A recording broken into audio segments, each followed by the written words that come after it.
Hi, welcome to Kalkuli creation log. ನಾನಿವತ್ತು coriander lemon vegetable soup ಮಾಡೋದನ್ನು ಹೇಗೆ ಅಂತ ತೋರಿಸ್ಕೊಡ್ತೀನಿ. ಮೊದಲು ಇಲ್ಲಿ ನಾನು ಒಂದು ದಪ್ಪ ತಳದ ಪಾತ್ರೆಯನ್ನು ಸ್ಟವ್ ಮೇಲೆ ಇಟ್ಕೊಂಡು ಸ್ಟವ್ ಆನ್ ಮಾಡ್ಕೊಳ್ಳೋಣ. ಇವಾಗ ಇಲ್ಲಿ ಪಾತ್ರೆ ಸ್ವಲ್ಪ ಬಿಸಿಯಾಗಿದೆ. ಮೊದಲಿಗೆ ಇದಕ್ಕೆ ನಾವು ಸ್ವಲ್ಪ ಒಂಚೂರು ಕುಕ್ಕಿಂಗ್ ಆಯಿಲನ್ನು ಹಾಕ್ಕೊಳ್ಬೇಕು. ಜಾಸ್ತಿ ಬೇಡ, 1 ಟೀ ಸ್ಪೂನಷ್ಟು ಹಾಕ್ಕೊಳ್ಳಿ. ಅದು ಸ್ವಲ್ಪ ಬಿಸಿಯಾಗಲಿ.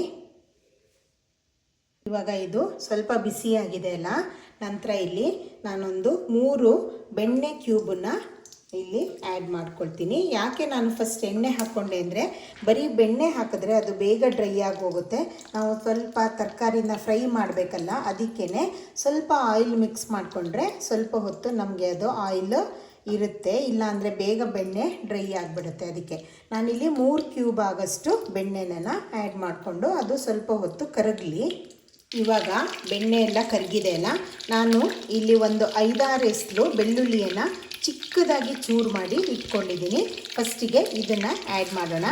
ಬೆಳ್ಳುಳ್ಳಿ ತುಂಬ ಚೆನ್ನಾಗಿ ಫ್ಲೇವರ್ ಕೊಡೋದ್ರಿಂದ ಫಸ್ಟಿಗೆ ಬೆಳ್ಳುಳ್ಳಿಯನ್ನು ಆ್ಯಡ್ ಮಾಡ್ಕೊಳ್ಳಿ. ಇದು ಹಾಕಿದ್ರೇ ತುಂಬ ಚೆನ್ನಾಗಿ ಫ್ಲೇವರ್ ಬರುತ್ತೆ. ನಂತರ ಇದನ್ನು 1-2 ನಿಮಿಷ ಈ ರೀತಿ ಫ್ರೈ ಮಾಡಿ. ಇದು ಚೆಂದ ಫ್ಲೇವರು ಆಮೇಲೆ ಟೇಸ್ಟನ್ನು ಕೊಡುತ್ತೆ. ಹಾಗಾಗಿ ಬೆಳ್ಳುಳ್ಳಿಯನ್ನು ಸ್ಕಿಪ್ ಮಾಡಬೇಡಿ.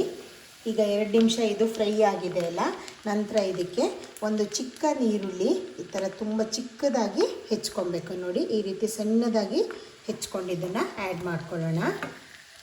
ಎಲ್ಲ ತರಕಾರಿಗಳನ್ನು ನಿಮಗೆ ಬೇಕಾದಂಥ ತರಕಾರಿಗಳನ್ನು ನೀವು ಆ್ಯಡ್ ಮಾಡ್ಕೊಳ್ಬೋದು.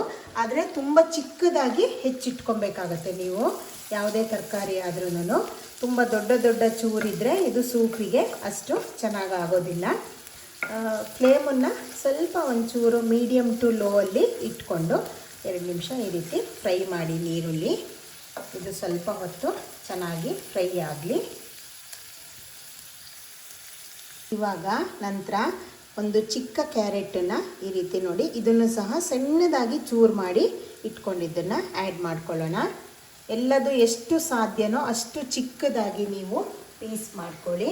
ನಂತರ ಇಲ್ಲಿ ಒಂದು ಸ್ವಲ್ಪ ಕೋಸನ್ನು ತೊಗೊಂಡಿದ್ದೀನಿ, ಎಲೆಕೋಸನ್ನು. ಇದನ್ನು ಅಷ್ಟೇ ತುಂಬ ಚಿಕ್ಕದಾಗಿ ನೋಡಿ ಈ ರೀತಿ ಹೆಚ್ಕೊಂಡಿದ್ದು.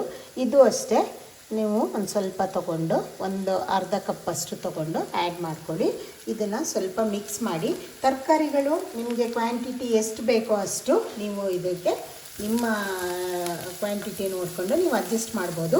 ಇದು ಒಂದು 4 ಜನಕ್ಕಾಗಷ್ಟು ನಾನು ಇಲ್ಲಿ ಸೂಪು ಮಾಡ್ತಾಯಿದ್ದೀನಿ. ಇದನ್ನು ಚೆನ್ನಾಗಿ ಒಂದ್ಸರಿ ಮಿಕ್ಸ್ ಮಾಡಿ. ಸ್ವಲ್ಪ ಇದು ಫ್ಲೇಮಲ್ಲೇ ಒಂಚೂರು ಹೈ ಮಾಡ್ಕೊಳ್ಳಿ. ಇವಾಗ ಎಲ್ಲ ತರಕಾರಿ ಹಾಕಿದ ತಕ್ಷಣ ಚೆನ್ನಾಗಿ ಇದನ್ನು ಸ್ಟಿರ್ ಫ್ರೈ ಮಾಡ್ಕೊಳ್ಳಿ. ಇವಾಗ ನಾನು ಇಲ್ಲಿ 1 ಹಸಿಮೆಣಸನ್ನು ಹಾಕ್ಕೊಳ್ತಾ ಇದ್ದೀನಿ. ಇದು ಆಪ್ಷನಲ್ಲು, ನೀವು ಬೇಕು ಅಂದರೆ ಮಾತ್ರ ಆ್ಯಡ್ ಮಾಡ್ಕೊಳ್ಳಿ. ನಾವು ಖಾರಕ್ಕೆ ಪೆಪ್ಪರ್ ಪೌಡರ್ ಆ್ಯಡ್ ಮಾಡ್ತೀವಿ, ಆದರೆ ಸ್ವಲ್ಪ ಖಾರ ಜಾಸ್ತಿ ಬೇಕು ಅಂದಾಗ ನೀವು 1 ಹಸಿಮೆಣಸನ್ನು ದೊಡ್ಡದಾಗಿ ಆ್ಯಡ್ ಮಾಡ್ಕೊಳ್ಳಿ. ಇದನ್ನು ಲಾಸ್ಟಲ್ಲಿ ನೀವು ಎತ್ತಿ ತೆಗೆದ್ಬೋದು, ಆವಾಗ ಇದು ಬಾಯಿಗೆ ಸಿಕ್ಕೋದಿಲ್ಲ. ಇದು ಬೇಡ ಅಂದರೆ ನೀವು ಸ್ಕಿಪ್ ಮಾಡ್ಕೊಳ್ಬೋದು. ಈಗ ಮತ್ತೆ ಮಿಕ್ಸ್ ಮಾಡಿ. ಇದು ಚೆನ್ನಾಗಿ ಇದು ಬೆಣ್ಣೆ ಮತ್ತು ಇದರಲ್ಲಿ ಮಿಕ್ಸ್ ಆಗಲಿ. ಇವಾಗ ನಾವು ಇದಕ್ಕೆ ಸ್ವಲ್ಪ ರುಚಿಗೆ ಸ್ವಲ್ಪ ತರಕಾರಿಗೆಲ್ಲ ಉಪ್ಪು ಹಿಡ್ಕೊಳ್ಳಿ ಅನ್ನೋದ್ರಿಂದ ಉಪ್ಪನ್ನು ಆ್ಯಡ್ ಮಾಡೋಣ. ನಾನು ಇಲ್ಲಿ ಒಂದು ಅರ್ಧ ಟೀ ಸ್ಪೂನ್ ಆಗಷ್ಟು ಉಪ್ಪನ್ನು ಇವಾಗ ಆ್ಯಡ್ ಮಾಡ್ತೀನಿ. ತರಕಾರಿಗೆ ಸ್ವಲ್ಪ ಉಪ್ಪೆಲ್ಲ ಹಿಡಿಬೇಕಲ್ಲ, ಅದಕ್ಕೇ. ನಂತರ ನೀವು ಟೇಸ್ಟ್ ನೋಡಿ ಮತ್ತೆ ಅಡ್ಜಸ್ಟ್ ಮಾಡ್ಕೊಳ್ಬೋದು ಆಮೇಲೆ. ಈಗ ಉಪ್ಪು ಹಾಕಿದ ತಕ್ಷಣ ಮತ್ತೊಮ್ಮೆ ಚೆನ್ನಾಗಿ ಮಿಕ್ಸ್ ಮಾಡೋಣ. ಇವಾಗ ಇದಕ್ಕೆ ಒಂದು ಸ್ವಲ್ಪ ಕ್ಯಾಪ್ಸಿಕಮ್ಮನ್ನು ಇದನ್ನು ಅಷ್ಟೇ ಸಣ್ಣದಾಗಿ ಚೂರು ಮಾಡಿ ಇಟ್ಕೊಂಡಿದ್ದೀನಿ. ನೋಡಿ ಈ ರೀತಿ. ಇದನ್ನು ನಿಮಗೆ ಎಷ್ಟು ಬೇಕೋ ನೀವು ಆ ರೀತಿ ಕ್ವಾಂಟಿಟಿಯಲ್ಲಿ ಆ್ಯಡ್ ಮಾಡ್ಕೊಳ್ಳಿ. ನಂತರ ಇದಕ್ಕೆ ಇಲ್ಲಿ ನಾನು ಕೊತ್ತಂಬರಿದು ಬರೀ ಕಡ್ಡಿಗಳನ್ನು ಮಾತ್ರ ತೊಗೊಂಡಿದ್ದೀನಿ. ಇದು ಸ್ವಲ್ಪ 1 ಟೀ ಸ್ಪೂನ್ ಆಗಷ್ಟು ಇದನ್ನು ಆ್ಯಡ್ ಮಾಡ್ಕೊಳ್ಳಿ. ಇದು ಇವಾಗ ಫಸ್ಟು ಫ್ಲೇವರಿಗಾಗಿ ನಾವು ಆ್ಯಡ್ ಮಾಡ್ಕೊಳ್ಬೇಕು. ಇವಾಗ ಮತ್ತೊಮ್ಮೆ ಮಿಕ್ಸ್ ಮಾಡಿ ಇದನ್ನೆಲ್ಲ ಚೆನ್ನಾಗಿ. ವೆಜಿಟೇಬಲ್ಸು ಅಷ್ಟೇ, ನಿಮಗೆ ಬೇರೆ ಯಾವುದಾದ್ರೂ ಬೇಕಿದ್ದರೆ ನೀವು ನಿಮ್ಮ ಹತ್ರ ಯಾವುದು ಅವೈಲೇಬಲ್ ಇರುತ್ತೋ ಅದನ್ನು ಆ್ಯಡ್ ಮಾಡ್ಕೊಳ್ಬೋದು. ಇವಾಗ ಇದು ನೋಡಿ ಚೆನ್ನಾಗಿ ಮಿಕ್ಸ್ ಆಗ್ತಾ ಇದೆಯಲ್ಲ. ಈಗ ನಂತರ ಇದಕ್ಕೆ ಒಂದು ಚಿಕ್ಕ ಟೊಮೆಟೊನ ಇದನ್ನು ಸಹ ಅಷ್ಟೇ ಸಣ್ಣದಾಗಿ ಹೆಚ್ಚಿಟ್ಕೊಂಡಿದ್ದು ಇದನ್ನು ಸೇರಿಸ್ಬಿಡಿ. ಇದಕ್ಕೆ ಸೇರಿಸ್ಬಿಟ್ಟು ಮತ್ತೊಂದು ಸಾರಿ ಚೆನ್ನಾಗಿ ಮಿಕ್ಸ್ ಮಾಡಿ. ಇದನ್ನು ಚೆನ್ನಾಗಿ ಮಿಕ್ಸ್ ಮಾಡಬೇಕು ಎಲ್ಲದನ್ನು.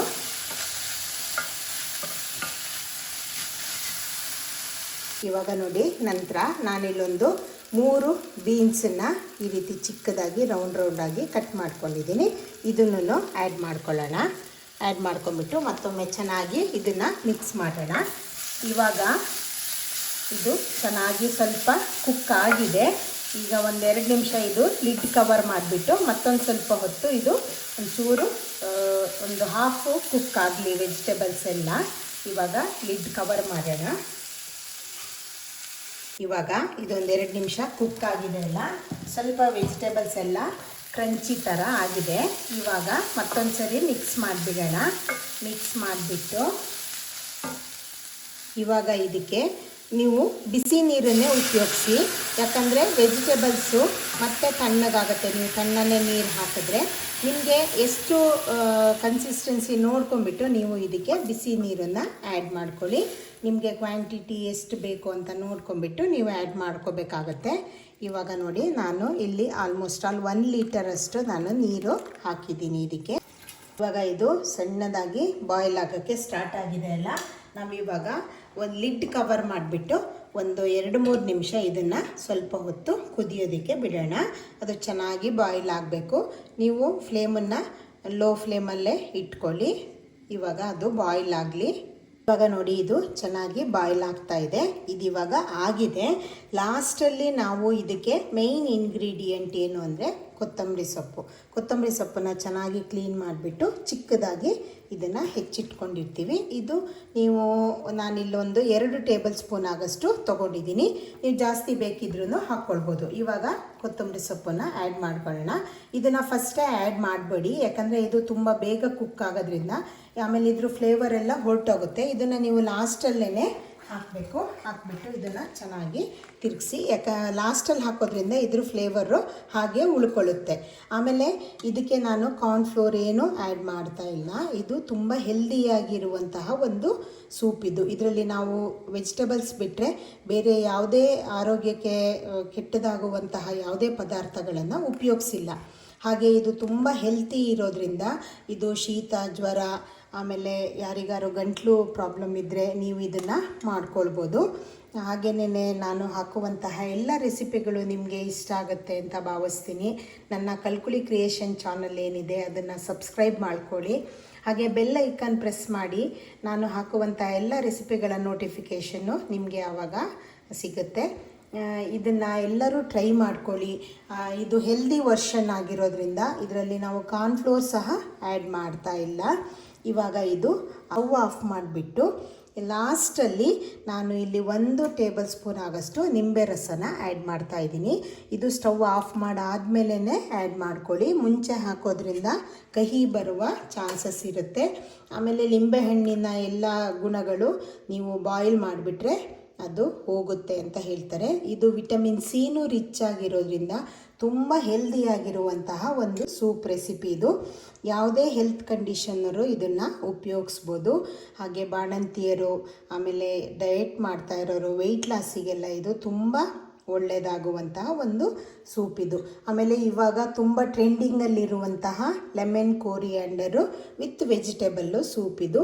ಇದನ್ನು ಎಲ್ಲರೂ ಮಾಡಿಕೊಂಡು ಟ್ರೈ ಮಾಡಿ ಹೇಗೆ ಅನ್ನಿಸ್ತು ಅಂತ ನನಗೆ ಕಮೆಂಟ್ ಮಾಡಿ. ನೋಡಿ, ಇದು ಎಷ್ಟು ಚೆನ್ನಾಗಿ ಬಂದಿದೆ ಅಂದರೆ ತುಂಬ ಒಂಥರ ಕಲರ್ಫುಲ್ ಆಗಿದೆ. ಹಾಗೆ ಹೆಲ್ದಿಗೂ ತುಂಬ ಒಳ್ಳೆಯದು. ಇದನ್ನು ಎಲ್ಲರೂ ಮಾಡಿಕೊಂಡು ಟ್ರೈ ಮಾಡಿ ಅಂತ ಹೇಳ್ತೀನಿ. Thank you.